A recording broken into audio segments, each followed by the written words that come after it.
Welcome back to Lisa the Joyful. I'm the voice of dog. Okay, let's play Lisa. It's the final episode. Everything will end today. So thanks for bearing with me. There's one name left on our list, and it's Big Lincoln, the strongest man in Olathe. But he is not afraid.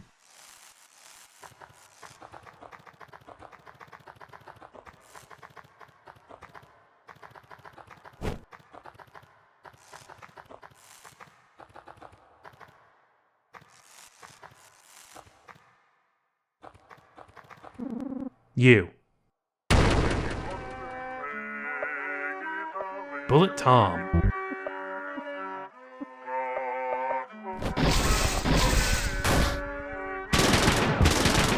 Oh no.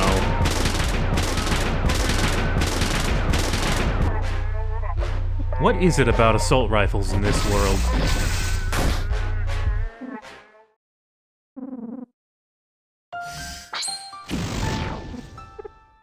We learned a new move.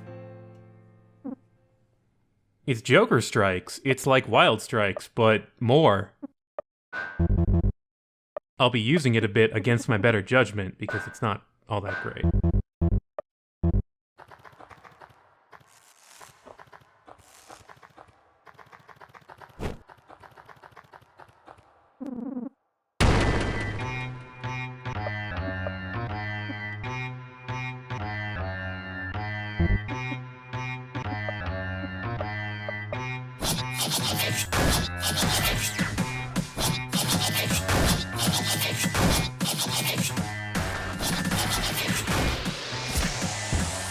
Alright, well it hit 4 times. It's still less damage than landing the critical hit on one of the stab attacks.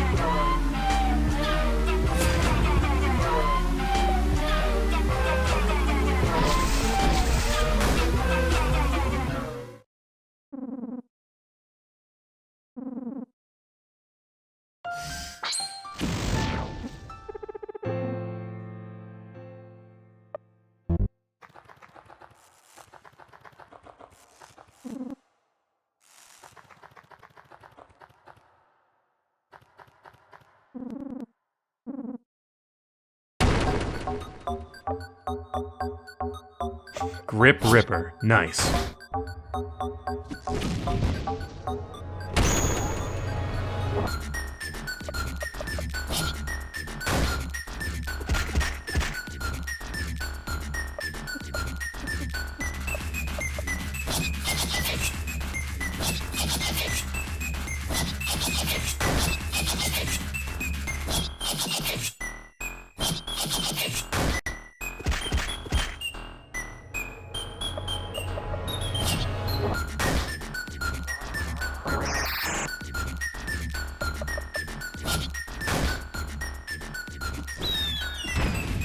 I like the idea of being able to avoid a power bomb.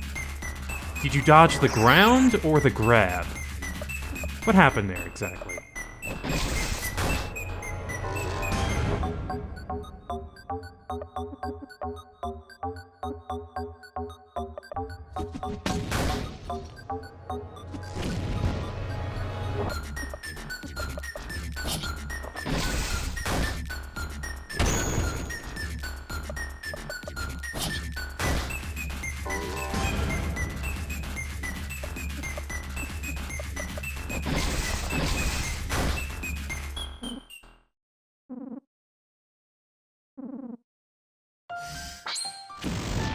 It seems that none of these men are worthy of Buddy.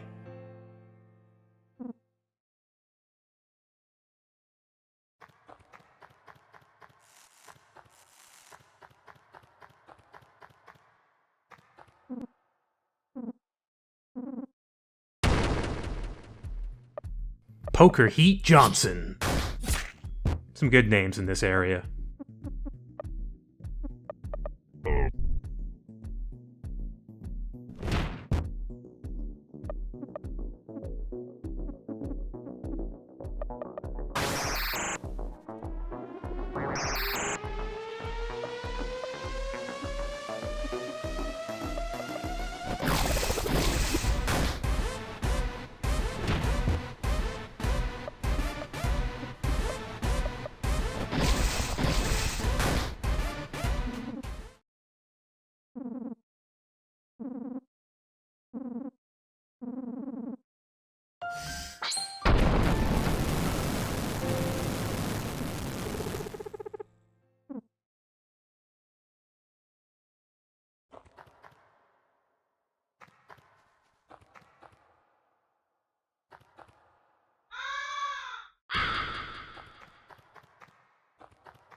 Well, all right.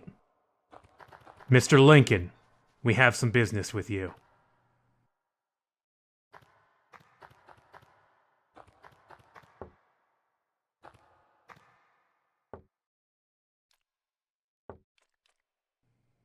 Mr. Lincoln?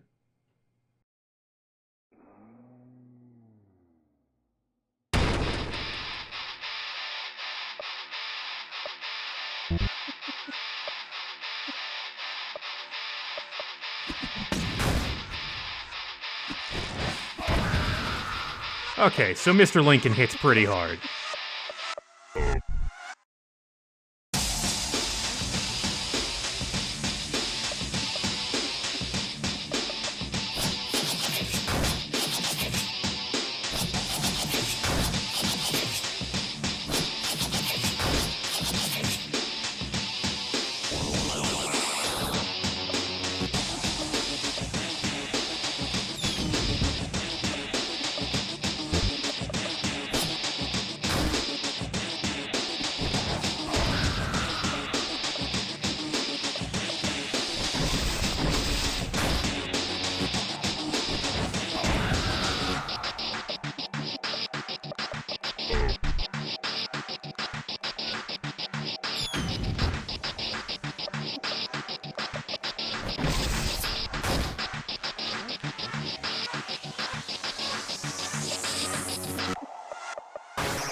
It seems like poison is not working. No, it's not working.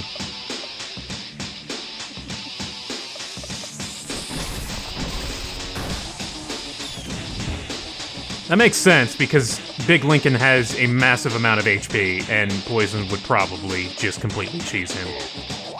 Kind of like some of the bigger Joy mutants in the game.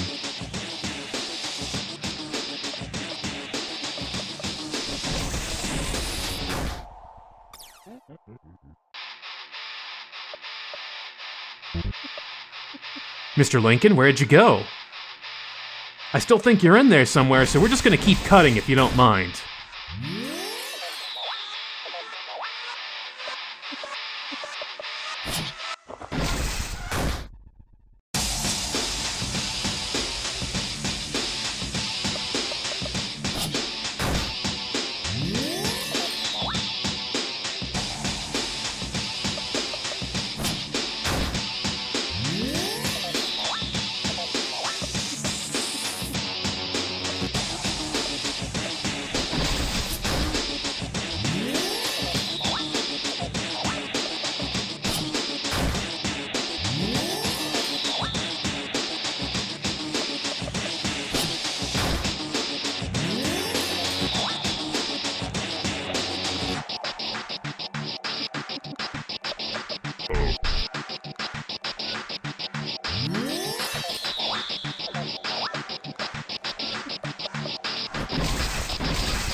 The match is decided.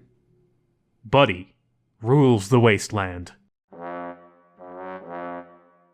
Or at least, that's what I would say if there weren't something else we kinda need to take care of here.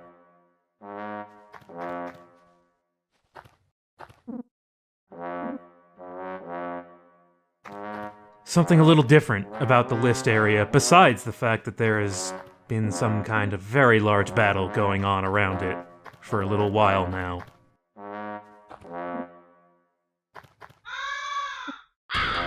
Something changes after you complete the list.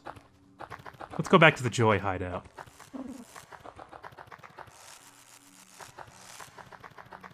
And yeah. There it is.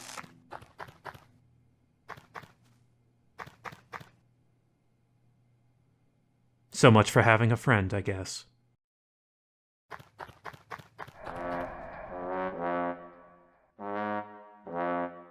Someone started playing some music around here, and it's a bit out of place, all things considered. I think we should investigate.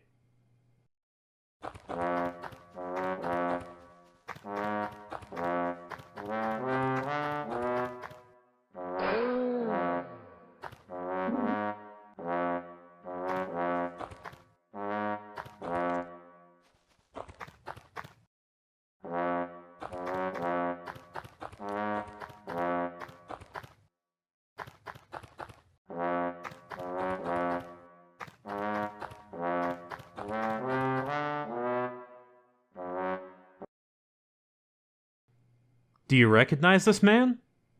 You probably should.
A vaccine. This may be Buddy's only chance to avert what is most definitely going to happen to her otherwise.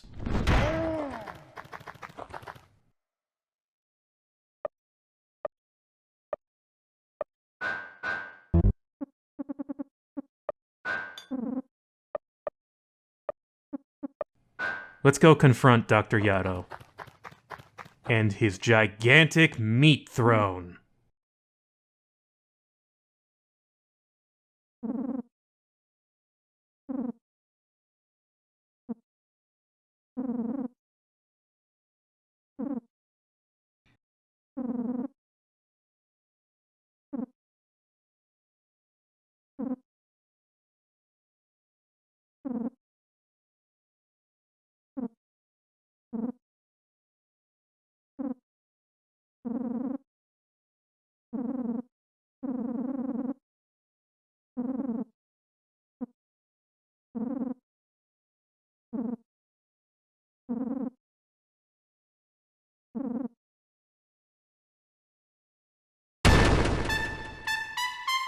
Buddy is not here to understand. She's here to conquer. Rip and tear.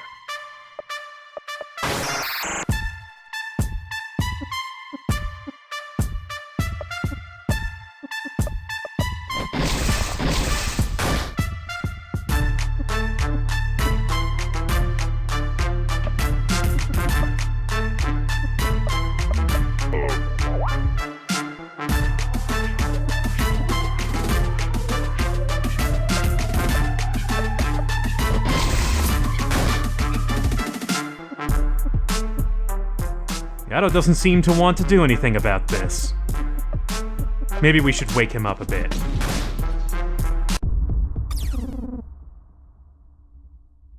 Something is happening to Buddy. The joy is already affecting her. Now, during this phase, Yato can actually do some damage to you, even though it may seem like he's still just hanging around. I had a run of this where he attacked me 3 or 4 times in a row and actually knocked me out, to my surprise.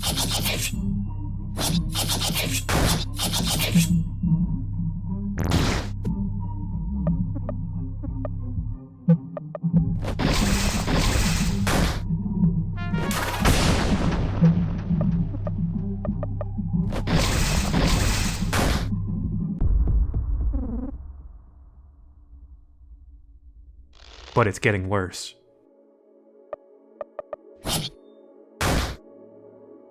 We've taken a lot of joy over the course of this game.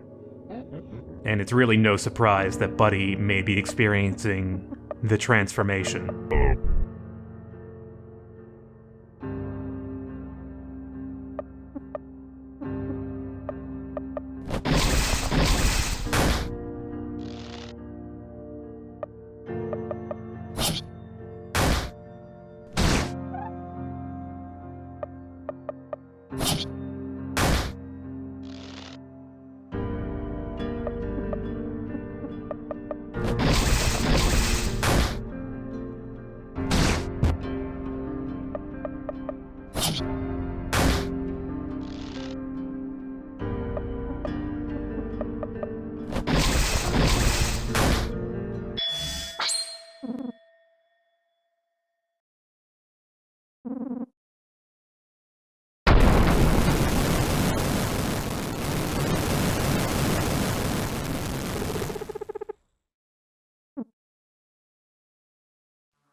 Buddy is still fighting against what we don't really know. It's kind of hard to say.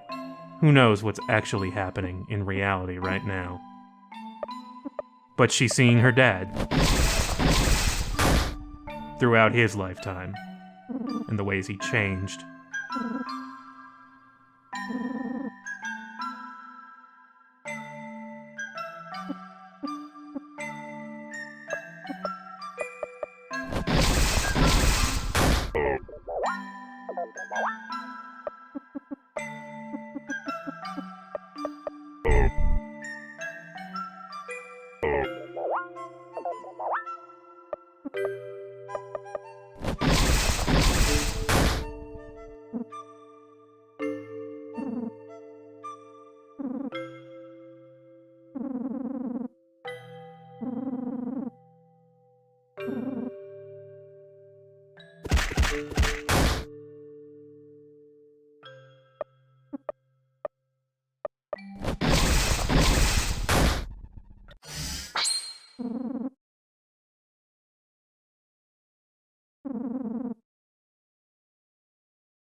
And as we come back to reality, we see we really did a number on that throne.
Goodbye, Yato.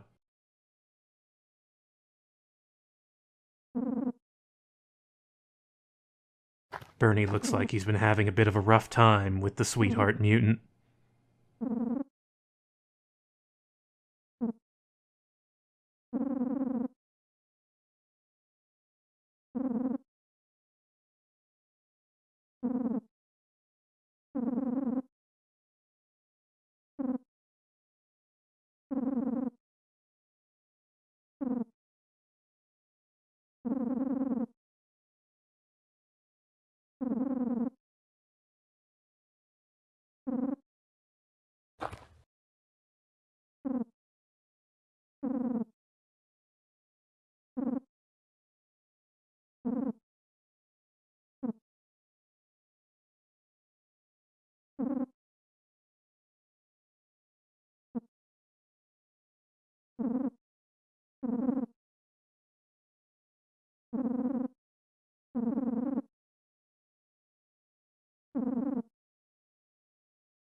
Buzzo.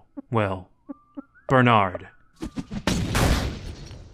Having one last chance to confess the things he's done to Brad and Buddy in a really desperate attempt to try and make anything right, make anything make sense at the end of all this. But there's nothing left to do other than put Bernard out of his misery for good.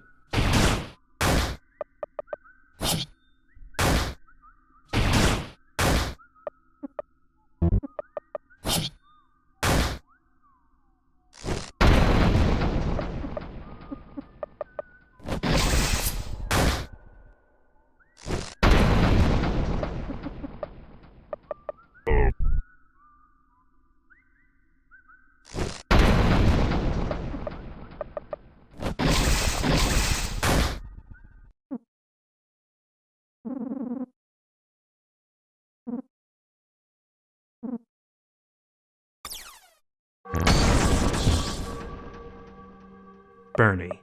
His final form.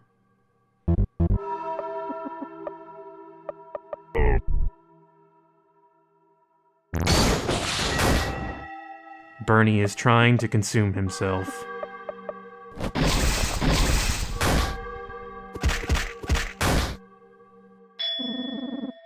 It's over. You're free now.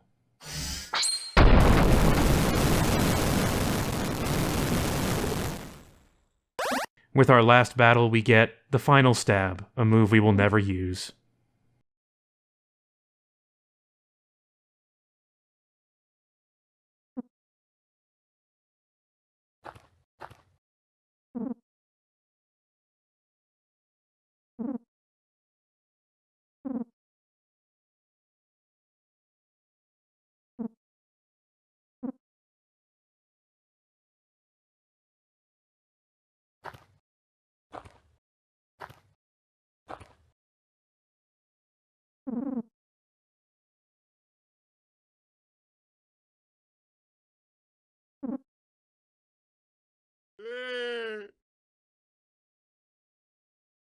I want to take the opportunity to remind the audience that Buddy has yet to take the vaccine and is still experiencing the effects of joy.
figments of her imagination brought out by Joy, asking her to stay with them, asking her to leave the vaccine behind, throw it away, join us.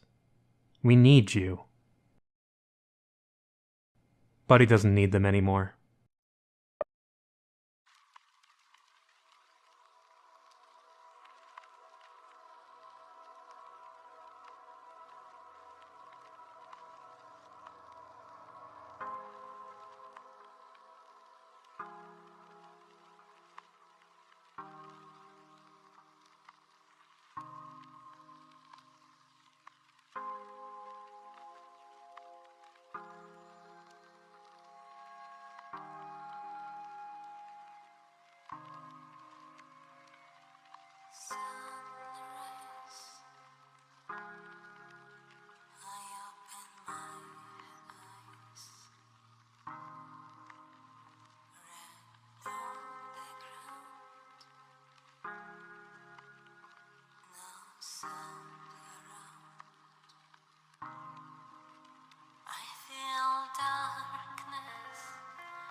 And there it is, our quote-unquote good ending for Buddy.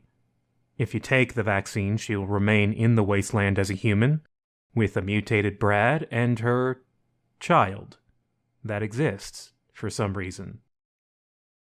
I say that because there really isn't any clear explanation for how or why that happened, but I really don't care to delve into specifics and hypotheticals given the subject matter. She has a kid, she's not alone. Humanity will most certainly die out anyway. That's the end. Unfortunately, this game does the same as Painful and includes a few post-credit text scrawls as a final stinger for the player. I didn't really care for this in Painful, and I don't think it's any better here, honestly. The ending of Painful is incredible on its own, and there's really no white text on black background stinger you could put there to cap it off better, in my opinion. But let's take a look.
This text that we got is the most relevant to the overall story, and is the hardest to get to show up.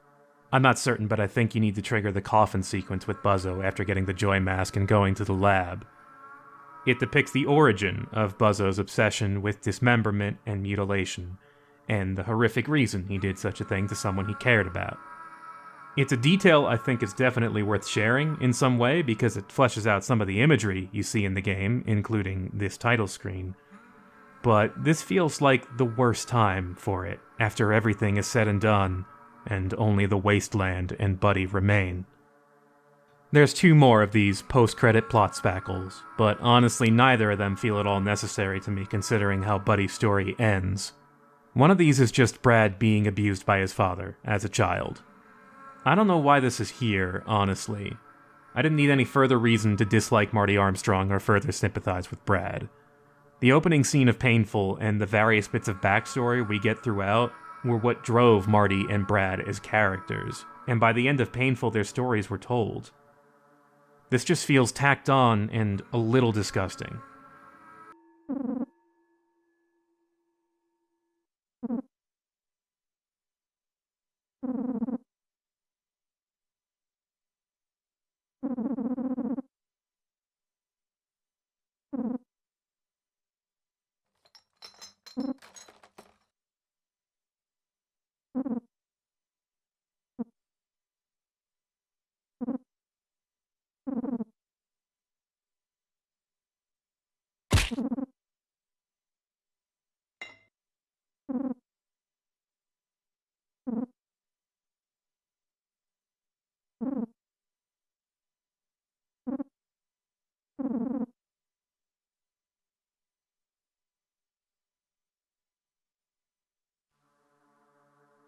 There's a third set of text, even further removed from the things involved in Joyful's ending.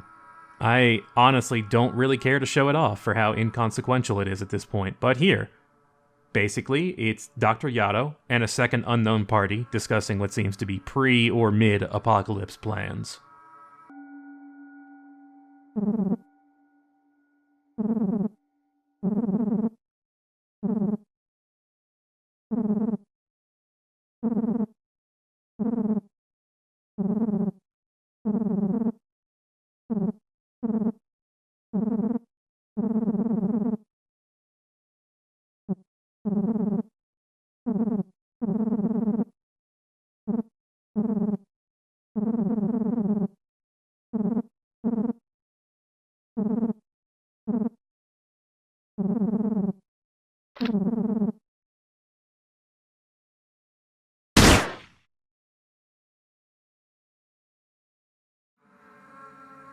Yato is constantly doing the thing where he is a scientist with an insufferable god complex, talking about how he is the creator, he will rule this world, etc., etc.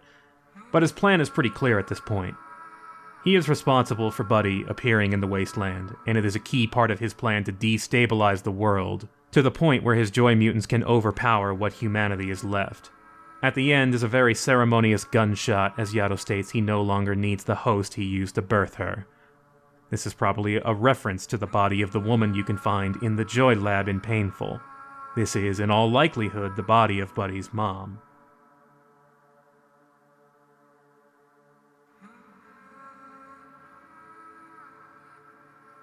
But what about the vaccine? What if you don't take it at the key moment when Buddy has lost all sense of reality and is hearing the voices of her dead brother and adoptive dad? Well, the ending continues exactly as normal until this.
Mutant Buddy, ruling over the Earth till the end of time. In her endless rage, she apparently pulled Brad's mutant head off his body, finally ending his life. So guys, that's Lisa the Joyful. That's the end.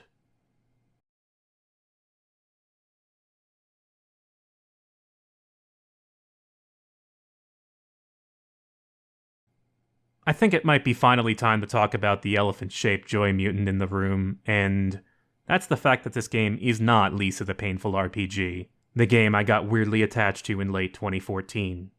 I understand why Joyful exists, and why you'd want to finish telling the story you left on a big cliffhanger and Painful. But telling Buddy's story comes at a serious cost to the gameplay, which was probably real apparent after Rando abandons you. The real joy of Lisa the Painful was in assembling teams of bizarre, dysfunctional people and throwing them into the bizarre, dysfunctional wasteland of Olathe, discovering new challengers and occasionally getting a glimpse into Brad's past, so the game can properly kick you in the stomach when you least expect it. But Joyful is really more of that sensation of the game kicking you repeatedly, without those lighter moments of satisfaction or discovery. Remember that term I used in the very first episode of the LP, tonal whiplash? Joyful does next to none of that, and it shows. Buddy, by her own nature, is never going to trust or befriend anyone besides Rando, so the game's combat can't possibly get to a level where it matches Painful's. And that's a shame. There's not a whole lot to be said for combat when it gets boiled down to taking joy in really tight timing on critical hits. But despite Joyful's gameplay problems and consistently depressing tone, I'm glad that it exists, because Buddy's story feels like a proper end to the series. With the end of this game, we have completed our journey through 2 generations of pain and abuse. We've watched Brad grow from a victimized child to an abusive father, and we watched him pass on that burden to his adopted daughter, who became her own sort of monster, shaped by her sheltered upbringing and fear of others. I said in the first episode of the LP that the Lisa games are about pain, but that's a bit of a broad statement. It also touches on the cycle of abuse, and how we pass on our own pain to the people we care about. When Buddy is viciously assaulting the image of Brad near the end of Joyful, I feel like she's having an epiphany of sorts. She's seeing her father again, but this time as a human being, motivated by pain, fear, and loss. And at the end of all that, she receives a final message from Brad and an apology for failing her. Now, neither this message nor this fight are actually real. Buddy is, in all likelihood, ripping apart the Flesh Mountain during the sequence. But the joy is starting to take effect, and she's in the pre-transformation stages.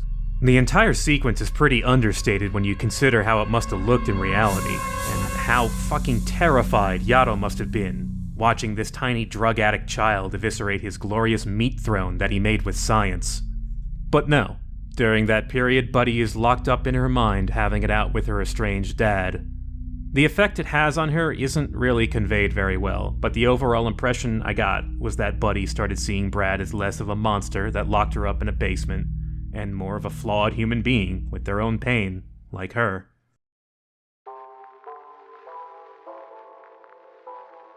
One of the more interesting parts of the ending, in my opinion, is Buzzo's role in all this, and his transformation from psychopathic engine of vengeance to a sad boy, who just wants it to stop hurting.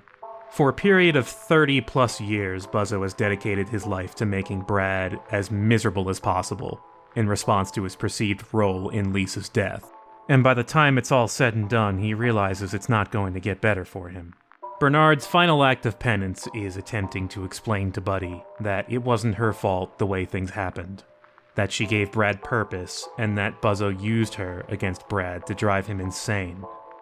My first reaction to this was that it's too little too late for a monster like Buzzo, but the more I dwell on it, the more it feels like a powerful character moment.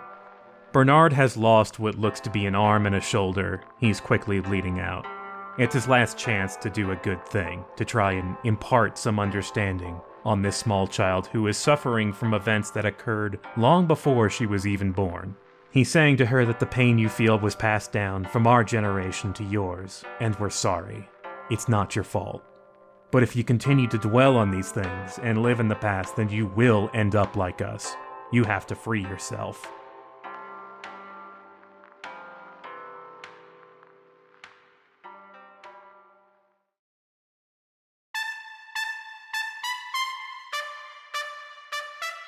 Let's change topics a bit. You know, I haven't really been able to talk about Dr. Yato at all since I didn't want to spoil anything, but we finally know his identity. Seeing his gradual influence through Painful was one of the most interesting elements of the Lisa series to me. The addition of joy mutants, abandoned experimental sites, and cryptic hints at the nature of joy were the stuff that really kept me interested in the world of Lisa. That, and the idea of Yato as an omnipresent observer, waiting for the time to move in and claim the world as his. You may not have been aware of it, but he's always there, the entire game, somewhere near each main hub, watching you, playing the song that will end the world.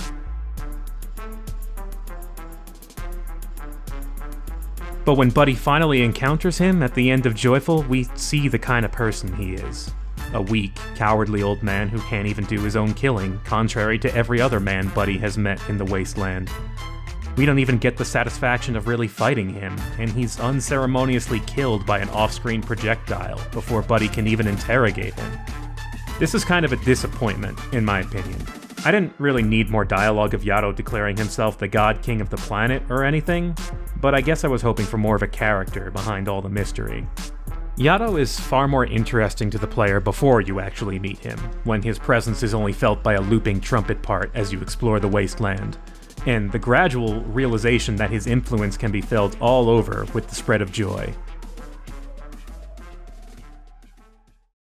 And that's... I think I've run out of things to say about Lisa in general. I want to thank all my viewers who stuck with me since October of 2015 when I started this LP. I want to thank everyone for waiting patiently for new episodes. I hope it was worth it. And I want to thank my patrons and other supporters for keeping me going during a tough year.